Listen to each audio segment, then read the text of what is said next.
నమస్తే, welcome to special focus. Jaganmohan Reddy న్యాయ వ్యవస్థను లొంగ తీసుకునే ప్రయత్నం చేస్తున్నారా? జడ్జిలకు ఏదైతే ప్రలోభాలతో కూడినటువంటి తాయిలాలు అందించే ప్రయత్నం చేయబోతున్నారా?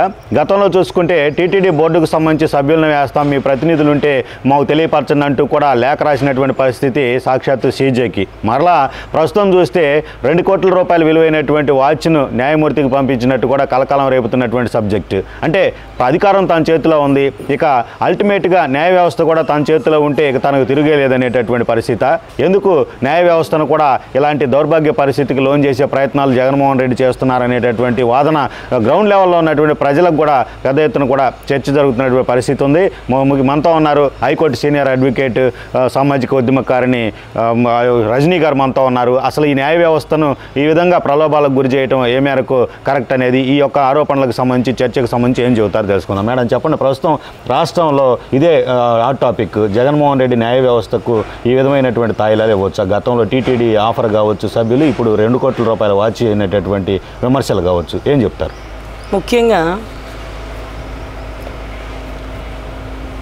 ముఖ్యంగా ఈ తాయిలాలు ఇచ్చే అలవాటు అది ఇప్పటికిప్పుడు వచ్చింది కాదండి. ఏదైతే పాపం ఆయన జాంగ్ జికిడి ఫ్రెండ్ గాలి జనార్దన్ రెడ్డి గారి దగ్గర నుంచి, ఇది బళ్ళారి మైన్స్ దగ్గర నుంచి జడ్జిని 100 కోట్లు పెట్టి కొందామా 200 కోట్లకి బేరం ఆడదామా అనే ఒక స్కాములో ఇద్దరు నిష్ణాతులు. ఒకడు ఏమీ లేని స్థాయి నుంచి బంగారు బాత్రూములు కట్టుకునే స్థాయికి, ఈయన మన సొమ్ముతో 450 కోట్లతో ఇల్లు కట్టుకునే స్థాయి. అదే రకంగా 43,000 కోట్లు స్కామ్. వీటన్నిటికంటే మించి ఎక్కడైనా తప్పించుకున్నారు కానీ ఒక జడ్జి దగ్గర దొరికిపోతున్నారు. ఎగ్జిక్యూటివ్ వీళ్ళ కాళ్ళ కింద చెప్పులాగా ఐఏఎస్ చదువుకున్న వాడిని డైరీ పట్టుకొని వీళ్ళ ఇంటి చుట్టూ వాచ్మెన్ డ్యూటీ చేపిస్తున్నారు, పోలీసుల్ని పరిగెట్టిస్తున్నారు. వ్యవస్థలో ఇక ఇండిపెండెంట్ బాడీ అయిన ఒక్క జ్యుడిషియరీ మాత్రమే నిలబడి ఉంది. సో న్యాయదేవత, ఇక న్యాయదేవతకు కూడా ఈరోజు బేరం పెట్టే పరిస్థితి అంటే 2 కోట్లు ఖరీదైన వాచ్ ఇచ్చింది ఎవరండి? ధర్మారెడ్డి క్యాడర్ ఏంటండి? టీటీడీలో కీలక పోస్ట్ కదా పాపం. అంత పెద్ద పోస్ట్లో ఉన్న వ్యక్తి ఎవరైనా సర్వసాధారణంగా పెళ్ళిళ్ళకి గిఫ్ట్లు ఇచ్చేటప్పుడు ఎవరైనా స్టేజ్ మీద ఇస్తాం కదా, ఒక గ్లాస్ ఇచ్చినా, వెండి గ్లాస్ ఇచ్చినా, వెండి గిన్నె ఇచ్చినా, బొకే ఇచ్చినా, షాల్ కప్పినా, ఏదైనా. పాపం ఈయన జడ్జి గారు దిగి వస్తుండగా గబగబా ఇతను ఏదైతే ధర్మారెడ్డి గారు లేకపోతే వేమూరి ప్రభాకర్ రెడ్డి గారు వీళ్ళిద్దరూ వస్తుంటే అతను రాజ్యసభ సభ్యుడు కదా అనుకుంటూ చెప్పండి అంటే పాపం మన ధర్మారెడ్డి గారు బ్యాగ్లోంచి బంగారపు వాచ్ తీసి డైమండ్స్తో పొదగబడిన బంగారు వాచ్ని బయటికి తీసి చూపించారు. ఏంటిది? What non sense, get out అని పంపించి అందరూ అంటారు బయటికి ఎందుకు చెప్పలేదు అని. ఎవరు చెప్తారు? ఎందుకు చెప్తారు? ఎందుకంటే ఎన్నో జడ్జిమెంట్లు ఇచ్చే జడ్జిలు నిరభ్యంతరంగా నిష్పక్షపాతంగా జడ్జిమెంట్ ఇచ్చినప్పుడు వాళ్ళకి ఎన్నో ఆఫర్లు వస్తాయి, అవన్నీ తిరస్కరిస్తారు. నాకు ఇన్ని ఆఫర్లు వచ్చినాయి, నేను తిరస్కరించాను అని వాళ్ళు చెప్పకూడదు. కానీ ఎవరికి కంప్లైంట్ చేయాలి? ఎవరికి కంప్లైంట్ చేయాలి అంటే కేవలం వాళ్ళ పైన ఉండే అథారిటీకి మాత్రమే కంప్లైంట్ చేయాలి. ఏదైతే 2 కోట్లు విలువైన వాచ్ ఇచ్చినప్పుడు non sense, what is this, get out అని చెప్పి కంప్లైంట్ రేస్ చేసి సుప్రీంకోర్టు లెవెల్కి ఏదైతే జడ్జి గారికి వీళ్ళకి సంబంధించిన డిపార్ట్మెంట్ వాళ్ళకి ఇన్ఫామ్ చేశారు. అప్పట్లోనే అది 21 అండి. 21 మీరు గమనిస్తే ఆయన ముఖ్యమంత్రి అయ్యాక రాజధాని ఇష్యూ కీలకంగా జరుగుతున్నప్పుడు 5 కోట్లతో ముకుల్ రోహిత్ అడ్వకేట్ని ఆంధ్రాలోకి దించుతున్నప్పుడు హైకోర్టుకి బహుశా ఆ తరుణాలు అయి ఉంటాయి. అందులోనూ పెళ్ళి ఎక్కడండి? ఉత్తరాంధ్రలో. ఉత్తరాంధ్ర జడ్జి గారు ఏమో పాపం. అయితే ఉత్తరాంధ్రలో బంపర్ ఆఫర్లు కూడా ఇస్తారండి. 2 కోట్లు వాచ్తో అయిపోదండి. నీకు అక్కడ సైట్లు ఇస్తాను, ఇక్కడ సైట్లు ఇస్తాను, ఎగ్జిక్యూటివ్ క్యాపిటల్ ఇది మీరు ఇచ్చే తీర్పు మీద ఆధారపడి ఉందంటే తాటింది అనేవాడు ఉంటే తలంది అనేవాడు ఉంటాడు. ఒకవేళ హైకోర్టు జడ్జిని కొనేసి తీర్పు ఇచ్చారే అనుకోండి, సుప్రీంకోర్టు జడ్జి లేడా? అంటే అందరు జడ్జిలు వీళ్ళు చిల్లరేస్తే పడిపోతారు అనుకుంటున్నారా?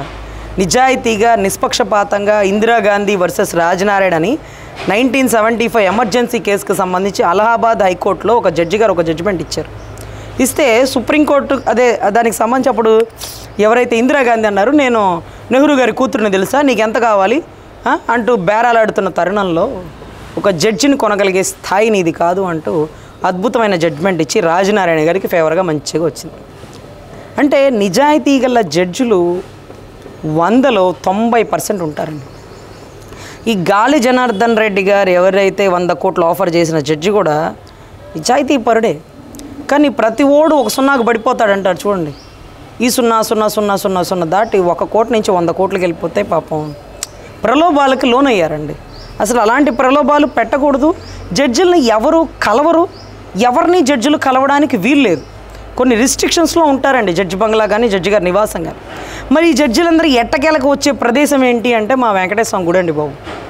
తిరుమల తిరుపతి దేవస్థానానికి రాని జడ్జి లేడండి.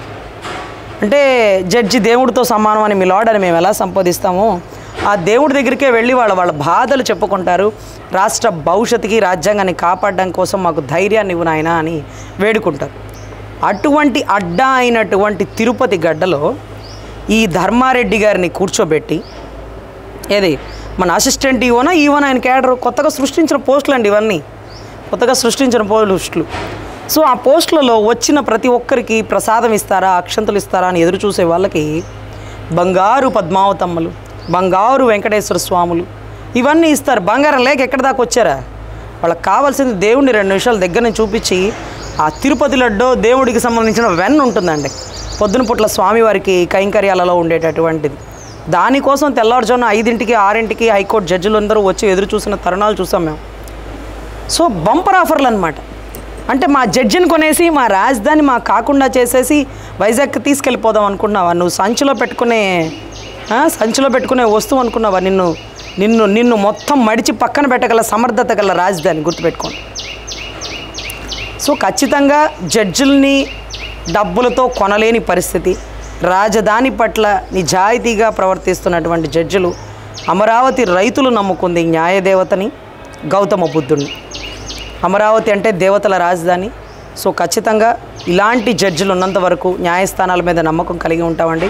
2 కోట్లు వాచి కాదు, 20 కోట్లు ఇస్తానన్నా, 200 కోట్లు ఇస్తానన్నా తలవంచకుండా మా అమరావతిని కాపాడినటువంటి జడ్జిలకి పాదాభివందనాలు. Thank you madam. ఏదైతే ప్రస్తుతం ఏపీలో చర్చానీయాంశంగా మారింది, జడ్జీలను కూడా ప్రలోభాలకు గురి చేసే పరిస్థితి ఏదైతే ప్రస్తుతం వైసీపీకి సంబంధించి జగన్మోహన్ రెడ్డి ఆడిస్తున్నటువంటి పరిస్థితి ఉందనే దానికి చెక్ పెడుతూ ఏదైతే న్యాయ వ్యవస్థలో అందరూ అమ్ముడుపోయేటటువంటి వాళ్ళు ఉండరు అనేటటువంటి దానికి నిదర్శనంగా కూడా కొన్ని ఉదాహరణలతో కూడినటువంటి జడ్జిమెంట్లు కావచ్చు, కొంతమంది న్యాయమూర్తులకు సంబంధించి కావచ్చు, సీనియర్ అడ్వకేట్ రజనీ గారు చెప్పినటువంటి పరిస్థితి. ఇది ఈరోజు టాపిక్. మరో టాపిక్తో మళ్ళీ కలుద్దాం. నమస్తే.